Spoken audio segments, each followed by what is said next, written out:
Bonjour à tous, je vous fais cette petite vidéo pour que nous puissions aborder les structures de personnalité. Je pense que vous êtes assez nombreux dans le groupe à avoir besoin de cette thématique et je trouvais intéressant de juste pouvoir vous faire un petit point en vidéo, pas en interactif parce que malheureusement vous n'êtes pas avec moi, mais tout du moins en visuel, en écoute. Et je sais que certaines personnes sont plus sensibles au visuel ou à l'écoute. Donc, ce que je voulais parler avec vous, donc, c'est comment s'établit l'être humain ou qu'est-ce que c'est finalement, qu'est-ce qu'on appelle la structure de personnalité et comment on arrive finalement à être tous différents. Donc, c'est déjà comprendre notre évolution à partir de notre naissance jusqu'à notre vie d'adulte, qui on est. Jusqu'à que tout se réalise dans notre vie d'adulte. Ce qui est compliqué pour nous, c'est qu'on peut avoir tendance à penser qu'on est tous pareils. Et bien, absolument pas. On a un système de fonctionnement qui est propre à chacun. On a des bases qui sont communes et c'est justement de reprendre ensemble les bases communes pour que vous puissiez les intégrer, les repérer et justement vous faire un petit peu votre grille, parce que chacun que vous êtes dans cette formation, vous allez être amené à travailler avec l'être humain. Donc ça va aussi vous permettre peut-être d'identifier chez vous, mais ce qui est le plus important, c'est de pouvoir identifier chez les autres, chez les interlocuteurs que vous aurez. Alors pourquoi on s'attache à travailler sur les structures de personnalité? Tout simplement parce que chaque structure de personnalité aura un système propre de communication.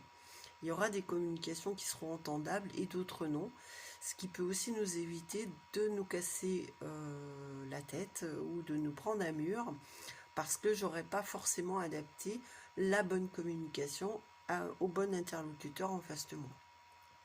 Vous êtes tous justement à devoir être avec des êtres humains, donc vraiment à vous rectifier ou vous corriger pour vous être le plus confortable dans votre travail, mais aussi, parce qu'il faut bien y penser, c'est aussi qu'est-ce que je vais renvoyer à l'autre. Si on renvoie des choses qui sont compliquées, forcément, l'autre en face aura tendance à se fermer. Et c'est pas notre but. Le but, c'est que nous puissions être entendus, écoutés, et surtout que ce que l'on a à passer puisse passer. Donc, vous voyez qu'il y a des critères qui sont quand même assez importants et assez importants à entendre et à comprendre. Sinon, notre communication n'aboutira jamais. Donc ça, c'est vrai que dans la communication, on va l'aborder aussi, puisque c'est quand même une thématique qui est très importante. On peut voir aussi que certaines personnes qui sont dans les émotions ne pourront absolument pas entendre ce que nous avons à dire. Tant que les gens n'évacuent pas une émotion, ils sont hors, hors, hors écoute, on va dire. C'est-à-dire que dans notre cerveau, il est assez bien fait, assez bien organisé. On peut le voir comme ça et je vous le fais de façon assez simpliste. C'est que quand dans le cerveau, qui fait partie d'un morceau du cerveau, c'est le cerveau limbique qui contrôle tout le système émotionnel, quand ce cerveau est en ébullition, c'est-à-dire que la personne est dans une émotion, et bien les autres parties du cerveau sont bloquées.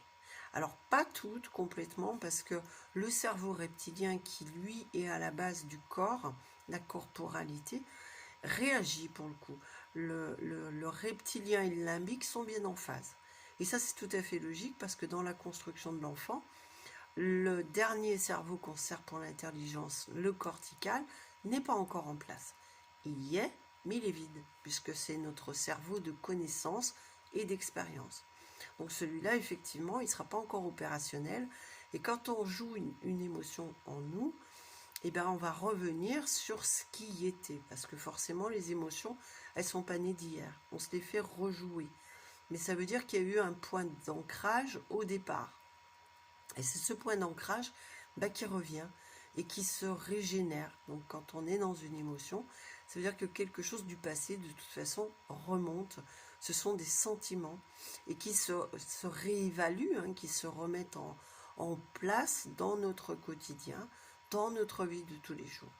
L'émotion est très révélatrice de choses qui nous restent en nous qui n'ont pas été dépassés en tous les cas. Donc c'est vraiment les premières bases des cerveaux. Donc on part du reptilien, c'est la base du cerveau classique, qui est en lien avec le corps, qui est en lien aussi avec nos émotions de base, qui est la joie et la peur, c'est la vie et la survie. Et le limbique sera le résultat de l'adaptation de l'enfant aux situations qu'il est en train de vivre et qui va déclencher, en l'occurrence, deux émotions qu'on connaît assez bien, c'est-à-dire la tristesse et la colère, qui sont des modes de réadaptation. C'est-à-dire que l'enfant est coupé de son état naturel, qui est la joie, par un événement qu'il ne comprend pas, puisqu'il n'a pas encore la capacité intellectuelle, donc va monter des émotions qui sont vraiment typiquement d'adaptation à ce présent. Donc on a vraiment ce petit cerveau limbique qui se remet en place. Donc quand quelqu'un dans son adulte est dans une émotion, je vais prendre par exemple la colère, donc ça veut dire que dans ce qu'il est en train de vivre, il a un sentiment peut-être d'injustice, mais ce sentiment d'injustice, il n'est pas créé d'aujourd'hui. Sa création remonte à beaucoup plus vieux. Donc forcément, c'est les deux parties de son cerveau qui se réveillent, celles qui sont les plus primaires, on va dire, ou les plus anciennes.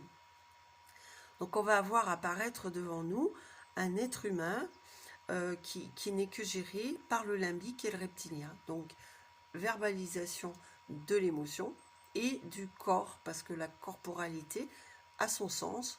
Donc on va retrouver quelqu'un dans la colère et on va voir que le corps est hypertonique, parce que c'est un mouvement de défense qui normalement est fait pour attaquer quelque part.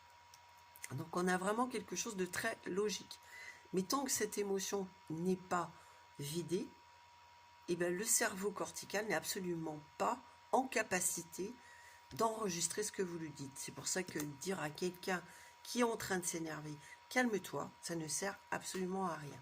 Si ce n'est l'énerver encore un petit peu plus. Donc le but, quand déjà on a compris ça, vous voyez, c'est bête, mais c'est comme ça. Et quelle que soit l'émotion, tant que la personne est dans une émotion, elle ne vous écoute pas parce qu'elle n'en a pas la capacité. C'est pas du vouloir, parce que souvent on me dit, non mais ils ne le veulent pas, non. Si c'était aussi facile, chaque fois qu'on est dans un stress, on pourrait en sortir. Donc on voit bien que ce n'est pas facile et ce n'est pas inhérent à la personne. Elle est dans cette émotion, il faut qu'elle l'évacue en tous les cas. C'est vrai que quelqu'un qui est dans une émotion quelconque, c'est déjà de l'écouter, hein, c'est déjà notre première attitude, c'est déjà de laisser évacuer cette émotion. Une fois qu'elle est vidée, on peut à ce moment-là repositionner des choses. Ou pas, parce que suivant la personne, dans son histoire aussi, est-ce qu'elle pourra être en capacité? C'est pas sûr, peut-être qu'il lui faudra aussi du temps pour digérer ou pour revenir à un autre moment et écouter la suite du message. Mais des fois, on n'a pas beaucoup de choix. Et là, c'est vraiment notre écoute active qui va faire que. Donc ça, c'est une position aussi on va essayer de cultiver. C'est de ne pas toujours vouloir arrêter les choses, mais au contraire, les laisser passer. Et de pouvoir cerner, est-ce que c'est juste ou judicieux que je lui donne le reste du message que j'ai à lui donner, ou au contraire, on prend un temps et on se dit, on se revoit dans un moment. J'ai bien entendu, on a des formules après un petit peu stéréotypes, mais je dirais, moi, dans toutes les formules, c'est de les mettre avec le cœur, parce que sinon, ça n'a aucun sens. Donc, c'est toujours de revenir à qui on est, donc de se reconnecter aussi à notre côté bienveillant. Donc, forcément, quand on a affaire à des êtres humains en face de nous, c'est toujours très compliqué. On a toujours la gestion de l'émotion de l'autre, mais la nôtre aussi, parce que ces émotions-là peuvent aussi nous dérouter. C'est-à-dire que quelqu'un dans une émotion de colère, on peut soi-même être pas à l'aise avec cette émotion. Ça peut être aussi le stress, ça peut être aussi la tristesse. Peu importe, ça dépend aussi de notre histoire de vie. et on peut être nous-mêmes mis mal à l'aise parce que quelqu'un est dans une émotion ou une manifestation de quelque chose ou une opposition, parce que ça peut être simplement corporel, ça peut être une mauvaise attitude. Euh, Tout traduit le mal-être, l'inconfort, la rébellion ou l'adaptation de quelqu'un. Donc à nous d'apprendre le décodeur et de savoir justement qu'est-ce que la personne me dit et d'où vient l'expression l'écoute active. Je vais regarder avec mes yeux, je vais écouter avec mes oreilles, je vais mettre finalement tous mes sens pour pouvoir être au plus près de la personne et pouvoir l'accompagner ou pouvoir donner mon message, en l'occurrence, mais dans les meilleures conditions possibles. Alors pour en revenir à notre base de qui nous sommes, comment nous sommes arrivés sur Terre, il faut revenir à la base quand même de notre création à chacun. Donc l'enfant est né d'un père et d'une mère, d'une union de deux personnes, et déjà on peut voir que déjà dans le ventre de la maman, il y a déjà des indicateurs qui seront opérants. Alors on peut même les voir un peu plus loin, mais on sait que l'enfant aujourd'hui porte un patrimoine qui est au-delà de sa naissance, parce qu'il aura déjà en lui une part de ses parents de chaque côté, une part de maman, une part de papa, et qu'à l'intérieur du ventre de sa mère, il va être en relation assez étroite avec les émotions maternelles, forcément, parce qu'il baigne dans l'eau de la maman. Et aujourd'hui, avec tous les avancées de la technologie, on a vu que les émotions se greffaient sur l'eau. Je vous donnerai une petite vidéo là-dessus pour voir un peu le résultat de comment se manifestent les émotions dans notre corps. Nous sommes des êtres d'eau, et donc les émotions se greffent sur chacune de nos cellules. L'enfant est en formation, donc toutes ces cellules sont en train de se développer, et en l'occurrence, elles vont se développer dans le bain de cette maman. Donc si maman est très calme, forcément, c'est aussi ce que ce futur bébé reçoit, et que toutes ces cellules vont se gorger. Mais si nous avons une maman qui est plutôt stressée, qui est plutôt angoissée, elle va aussi donner à cet enfant beaucoup d'angoisse. C'est-à-dire qu'il naîtra déjà avec ce patrimoine. Ça, c'est déjà une chose. Donc, on n'est pas si vierge que ça, quelque part, et sans jeu de mots. On a déjà des données, même avant qu'on naisse, qui ne sont pas forcément à notre accès. C'est-à-dire qu'on ne peut pas savoir d'où ça vient, si ce n'est en faisant l'étude de chez nous, du côté de la mère, du côté du père. On a vu même apparaître aujourd'hui, dans la transgénérationnelle, des traumatismes qui avaient été vécus par des aïeux, qu'on retrouve sur la génétique. Donc comme quoi, les parcours de vie sont quand même, on est vraiment tous liés, et qu'il y a des choses qu'on peut vivre, mais qu'on n'en aura pas forcément en conscience. C'est pour ça que peut-être ça pose aussi les limites de la thérapie. C'est oui, on a accès à certaines choses, mais pas à tout en tous les cas. Et après, on peut ressentir des choses, mais ne les avoir pas en conscience. Donc, quand l'enfant est dans le ventre de la maman, il y a aussi un premier déclencheur qui va entendre, qui va comprendre, c'est s'il est désiré ou pas. Alors là, se joue beaucoup de choses. C'est-à-dire que on le voit apparaître. Il y a une vraie communication entre la mère et l'enfant. Ça, on le retrouve de façon vraiment très significative. C'est pour les dénis de grossesse, par exemple, où l'enfant n'a pas la communication avec sa mère, puisque la mère elle-même est dans le déni. C'est-à-dire qu'elle est comme si elle était inconsciente de cette grossesse. Pas comme si, elle l'est. Et on voit bien que l'enfant entend ce message, puisqu'il se réorganise. Nous avons des personnes qui arrivent à l'hôpital pour un mal de ventre et qui en fin de compte sont en train d'accoucher. Donc les débuts de grossesse sont très très forts et l'enfant, en l'occurrence, entend le message et fait tout pour se calquer au désirata de la mère. Ils se mettent dans des positions pas possibles pour que la grossesse passe inaperçue. Donc c'est là où on voit vraiment la façon que le fœtus peut entendre des choses et recevoir des choses. Donc la première impulsion qu'a l'enfant quand il naît, c'est d'être désiré ou pas. Alors quelque part on l'a tous, on le sait. Et c'est de façon très intuitive, on va dire, parce que justement là le cerveau de l'enfant n'est absolument pas construit. Mais de façon intuitive, on peut avoir un sentiment de n'avoir pas été désiré, ou en tous les cas d'être pas à sa place. Ça c'est vraiment assez typique. Alors c'est pas pour faire l'accusation des parents ou quoi que ce soit, c'est pas le but du jeu. Simplement un certain mal-être à ce niveau-là peut être avoir été généré par un sentiment d'une maman qui n'était pas forcément prête à avoir un enfant, à le désirer en tous les cas, ou peut-être être tellement dans des peurs que peut-être se poser une forme de rejet. On ouvre des champs, les champs des possibles. On ne sait pas du tout, puisque chaque être humain est unique, et ça il faut bien l'entendre. Mais en tous les cas, il y a un facteur qui est quand même prédominant, même avant la naissance. Et quand il naît déjà avec un patrimoine de son père, de sa mère et de ce vécu dans le ventre de sa mère.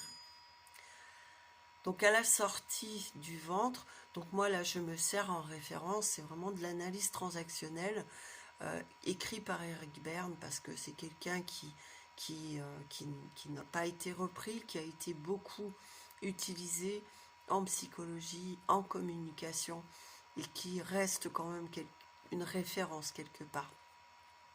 Donc si vous ne connaissez pas, je vous invite à aller vous informer, à pouvoir aller un peu plus loin peut-être. Hein. Donc il y a un livre qui s'appelle L'analyse transactionnelle d'Eric Berne. Donc la première étape de l'enfant, donc que nous avons tous, hein, et ces cours rejoignent ceux de Freud hein, finalement, avec d'autres appellations, mais on retrouve exactement les mêmes étapes, avec, là c'est plus basé sur la communication et sur notre façon de nous structurer, mais quelque part on retrouve vraiment l'inconscient, préconscient, conscient, le ça, moi et sur moi. On a vraiment toutes les étapes en tous les cas. Donc dans le premier état que l'enfant y naît, on le sait tous, l'enfant c'est l'innocence, c'est la joie. Donc c'est ce qu'il a appelé Eric Berne, c'est l'enfant libre. C'est-à-dire que l'enfant quand il naît, il y a vraiment que cet état de joie, de bonheur, et c'est l'état primordial ou principal que nous avons, c'est notre état. Un enfant ne naît pas dans la colère, il ne sait même pas ce que c'est, il n'est pas en manque, il naît dans cet état. La preuve en est, c'est qu'un enfant va pleurer, pas parce qu'il est triste, mais pour exprimer un besoin. C'est sa forme de matérialiser qu'il veut quelque chose à ce moment-là. Il pleure pour demander, c'est demander une attention, d'être entendu. Hein, il a trouvé ce moyen de se faire entendre. Mais du moment qu'on lui donne à manger, tout redevient parfait. Donc, c'est l'état premier, c'est l'enfant libre. Donc cet enfant libre, il va se retrouver en contact avec ses parents ou figure parentale. Donc peu importe, ça peut être pas forcément ses parents, ses vrais géniteurs, hein. C'est vraiment ceux qui vont l'élever, qui vont lui apporter du sens dans sa vie, qui va être pour lui ses représentations. Donc qu'est-ce qu'il va trouver en face de lui? On va avoir deux représentations. Donc ce qu'il a appelé Eric Berne un parent normatif. Donc le parent normatif, c'est un petit peu celui qui met les règles. C'est tu dois pas faire ci, tu dois pas faire ça. Enfin, c'est celui qui pose un petit peu, je dirais, les interdits si on veut schématiser. Mais pas que, c'est vraiment le cadre de référence. C'est un cadre. Donc le parent normatif, on pourrait le renvoyer au cadre de sécurité, si on voulait, hein, c'est poser la sécurité. Et on va retrouver un parent bienveillant, c'est-à-dire que c'est celui qui apporte aussi tout l'amour, tout la douceur, tout... Alors, pendant longtemps, parce qu'aujourd'hui, nos rôles se sont un peu inversés, mais c'est vrai que dans nos cultures d'avant, le rôle du parent bienveillant était plutôt réservé à la mère et le parent normatif au papa, puisque souvent les mères disaient tu vas voir quand ton père va rentrer. Donc c'était un petit peu comme ça qu'étaient séparer les rôles, quoi. Mais aujourd'hui, avec les temps qu'on vit, une maman a un cadre de parents normatifs et de parents bienveillants, sans aucun souci. Nous avons vraiment ces deux rôles en nous, sans aucun problème. Mais quand on est des fois en couple, on peut avoir tendance à laisser un rôle à l'un ou à l'autre. Mais pour une structuration normale, il est impératif pour un enfant d'avoir les deux. C'est-à-dire poser un cadre, c'est toute la valeur sécurisante. C'est justement en étant dans les interdits qu'on permet à l'enfant de se construire. Surtout, on ne le met pas en situation de handicap. Parce que si on lui accorde tout, il ne connaîtra pas les valeurs d'une société, ce qu'il a droit ou pas droit. Et puis, quelque part, est-ce que c'est... Pour lui, ça va lui indiquer ça peut lui indiquer aussi que le parent s'en fout. Donc, un cadre de référence est indispensable pour un enfant. Et s'il ne l'a pas chez lui, il va se chercher sur l'extérieur. Le bienveillant aussi, on ne peut pas n'avoir qu'un cadre de référence sans un tant soit peu de relationnel et d'amour. Parce que c'est vraiment les deux qui font un équilibre. Tous nos manques viennent grosso modo de ça. Je ne veux pas généraliser, mais quelque part, on est tellement en train de dire manque d'amour, les addictions et tout ça. C'est pas que ça, bien entendu. Mais on sait que dans l'agencement d'un enfant, il y a besoin vraiment des deux. Donc, dans les stades qui va se dérouler au fil du temps, il y a besoin de cette structuration.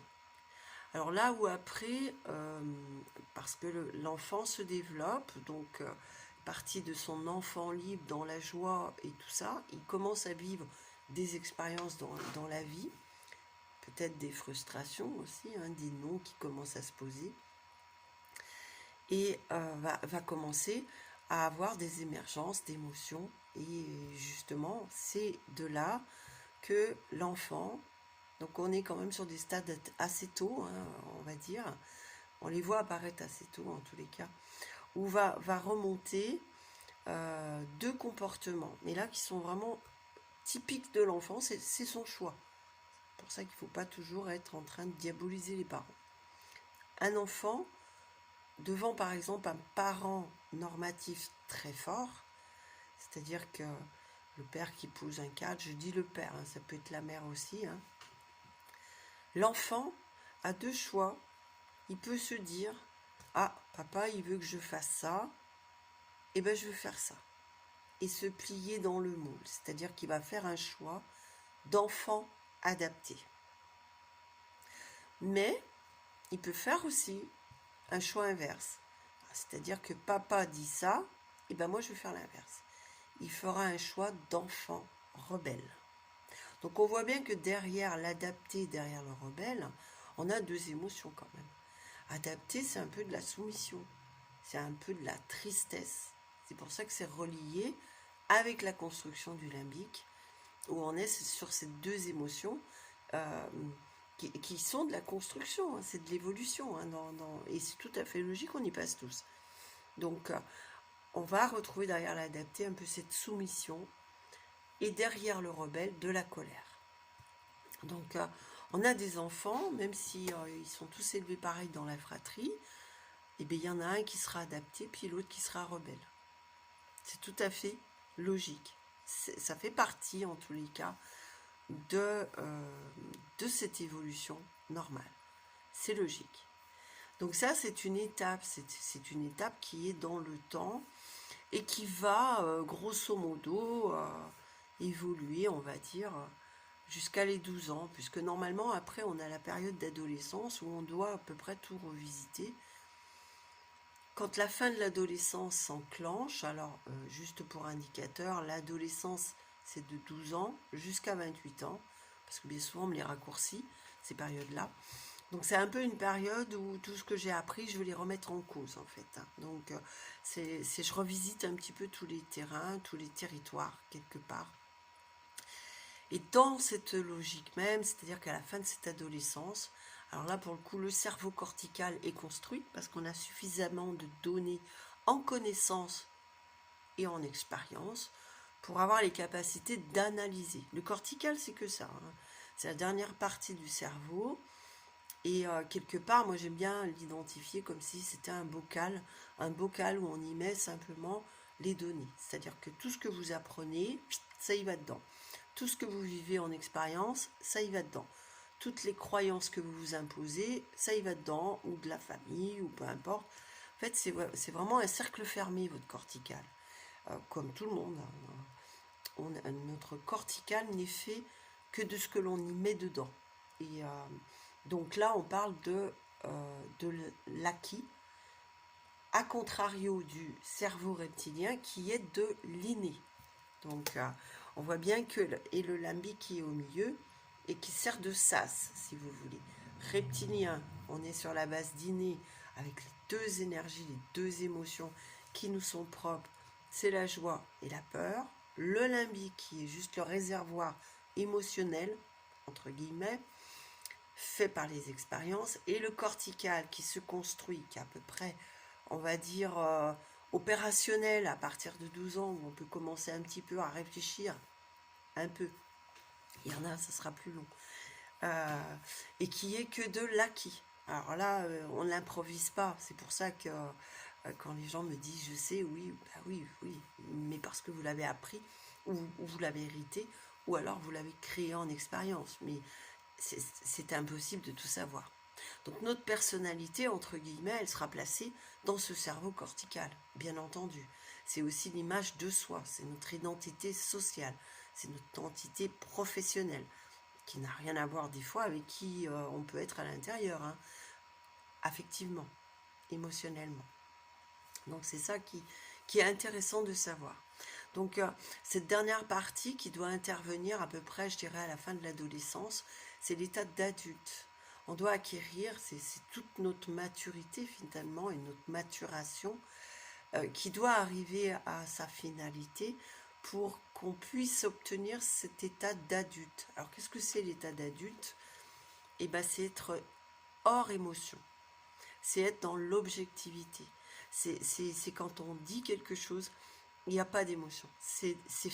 On peut dire très factuel, mais pour autant, c'est juste avec notre énergie de sérénité, de paix, de joie, on peut poser les choses. Il n'y a rien au niveau de nos contraintes du cerveau, c'est-à-dire qu'il n'y a pas de jugement, il n'y a pas de culpabilité, il n'y a pas d'émotion qui remonte, on pose des faits. Et là, on est dans un état d'adulte. Alors, rien que là, dans ce morceau, vous pouvez voir qu'on est très très peu à être que dans notre état d'adulte. Car dès que vous êtes sur une émotion, vous êtes dans un état d'enfant. Vous n'êtes absolument pas dans votre adulte. Et ça, c'est important de l'entendre parce que si on n'acquiert pas ça, on est toujours phagocyté par nos émotions. Et nos émotions, c'est comme si on revenait dans un circuit de notre histoire à un moment où on a vécu l'émotion similaire et on s'y retrouve plongé dedans.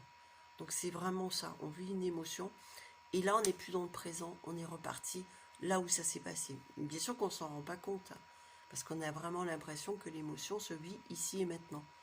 Pas du tout, c'est juste le lien avec le passé. Donc c'est ça qui est compliqué en fin de compte. Donc dans notre évolution normale, on a vu que cet enfant libre, alors vous avez fait un choix à un moment et vous devez vous reconnaître. C'est-à-dire que majoritairement, est-ce que vous êtes plutôt à oui, bonne patte, on fait pas de vagues, on est plutôt tranquille, plutôt dans l'adapté, ou vous êtes plutôt dans la rebelle ou le rebelle, c'est-à-dire que dès qu'on vous dit quelque chose, il y a toujours une objection. Oui, mais, non, mais, vous n'êtes jamais d'accord. C'est les deux positions que l'on a mis en place étant enfant. La première, c'est vraiment celle que... Parce que l'enfant, c'est toujours un moindre mal qui fait ça. C'est dans ce qu'il est en train de vivre, avec le visuel, avec l'histoire. Il va prendre la meilleure position qu'il juge, à ce moment-là, même du haut de son petit âge, le mieux pour lui. Donc ça veut dire que dans notre étape, dans la logique, on devrait passer par les deux. La première, on va prendre celle qui est le plus correcte pour nous, mais on verra apparaître qu'au fil du temps, justement en prenant conscience de certaines choses, on devrait expérimenter l'inverse. Donc dans notre parcours d'évolution, on devrait avoir eu un moment de vie où on est adapté, un moment de vie où on est rebelle, pour enfin se rendre compte qu'on n'a pas besoin ni d'être adapté, ni d'être rebelle pour être soi. C'est d'être juste envers soi. C'est de ne pas se soumettre aux gens, mais pas d'être en colère ou en militant contre. C'est d'être juste. Quand on redevient juste pour soi, on n'a aucune raison ni d'être en colère contre quelqu'un, ni de se soumettre à quelqu'un. Et ça, c'est vraiment typique de nos évolutions personnelles, de ce qui a fait qui nous sommes aujourd'hui. Donc l'état d'adulte, c'est celui-là vers lequel on va aller travailler, vers lequel on va aller tendre, parce que on s'aperçoit que dans notre société, malheureusement, on a une société d'enfants. Majoritairement, les gens sont beaucoup trop dans les émotions et pas assez dans leur position d'adulte. Ce qui fait des communications qui ne sont pas du tout cohérentes. Parce que si même vous êtes dans votre position d'adulte à amener des faits, mais que vous avez devant vous quelqu'un qui réagit dans l'émotion, vous avez un enfant.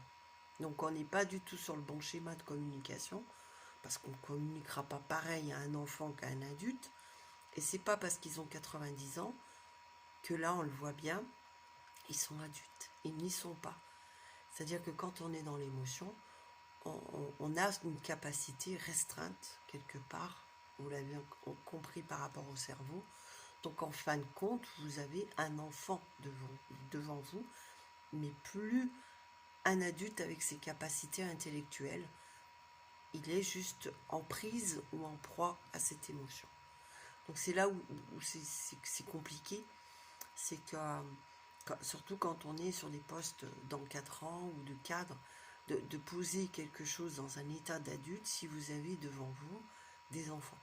Donc déjà, c'est d'essayer de les ramener dans leur état d'adulte, ce qui n'est pas sans sens. Parce que c'est compliqué, parce que les gens ont toujours agi comme ça, et que pour eux, ça fait partie de leur normalité, et pour peu que dans leur famille, ça se passe comme ça, ils ont fixé des croyances, c'est-à-dire qu'ils croient que tout le monde est comme ça. Pas du tout.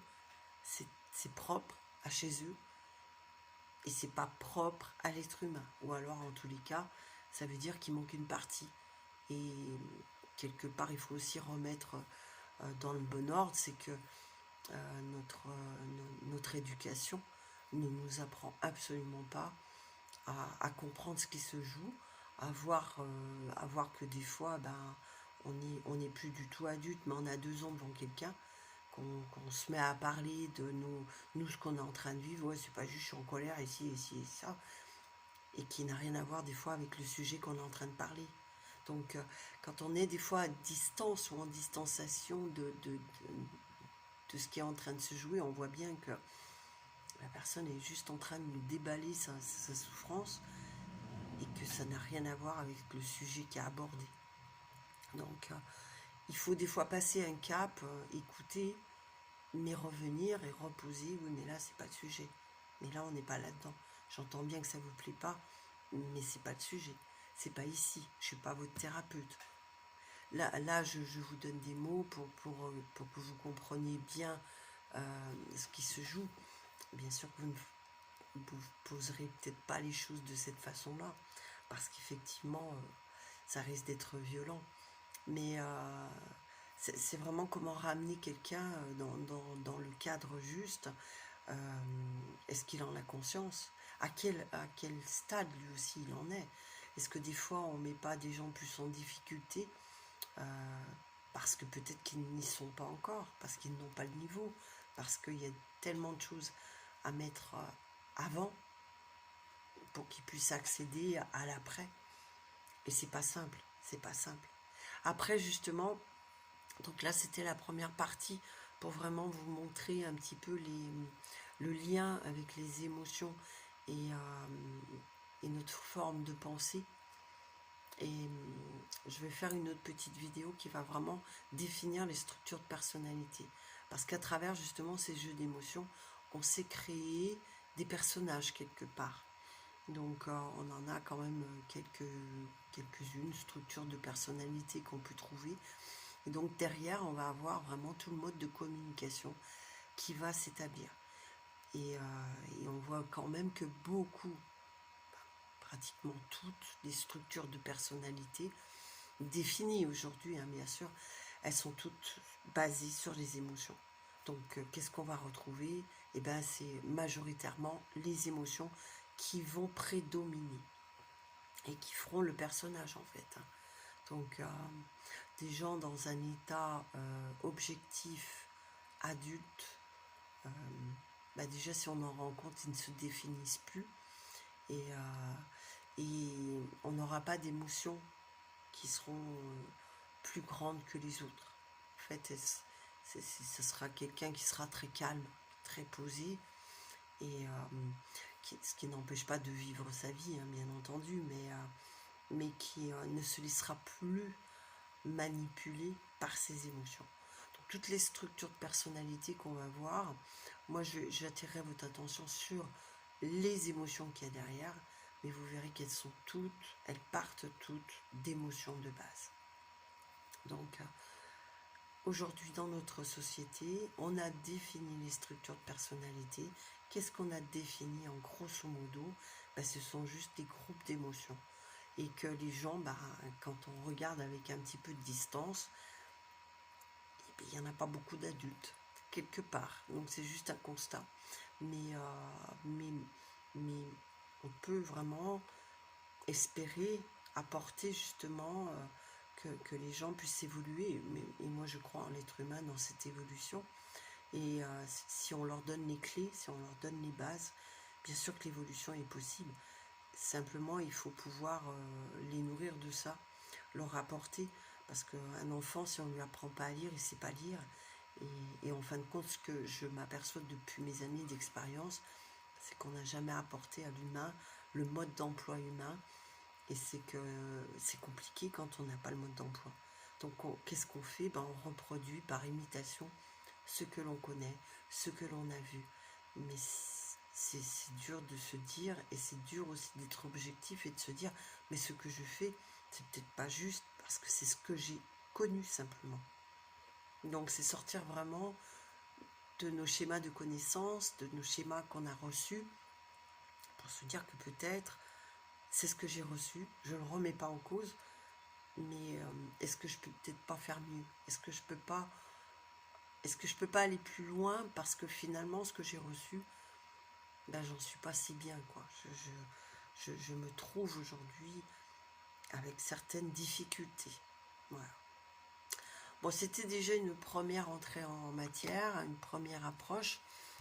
Je vais refaire donc, je préfère vous faire des petites vidéos pour que vous puissiez vraiment commencer à comprendre, à aller voir un petit peu et réaborder. Donc la deuxième vidéo sera vraiment sur les structures de personnalité. Si entre-temps, il y a des choses qui sont venues à votre tête, vous avez envie que l'on en discute, parce que forcément c'est quelque chose qui peut poser question en tous les cas, n'hésitez pas, on peut mettre en place une vidéoconférence où justement on peut vraiment échanger sur ça. Alors moi je voulais le faire passer là en amont, comme ça vous pouvez le regarder et on en rediscute justement dans mon suivi, mais ça peut être aussi pour plusieurs, parce que vous allez le suivre, je pense, beaucoup, ces petits modules de compréhension. Donc, on peut vraiment faire organiser une petite classe pour les échanges, justement. Je vous dis à bientôt. Donc ça, c'est la première partie. La deuxième partie, ça sera sur les structures de personnalité. Je vous remercie de m'avoir écouté et n'hésitez pas à échanger, à partager si vous avez besoin. À bientôt.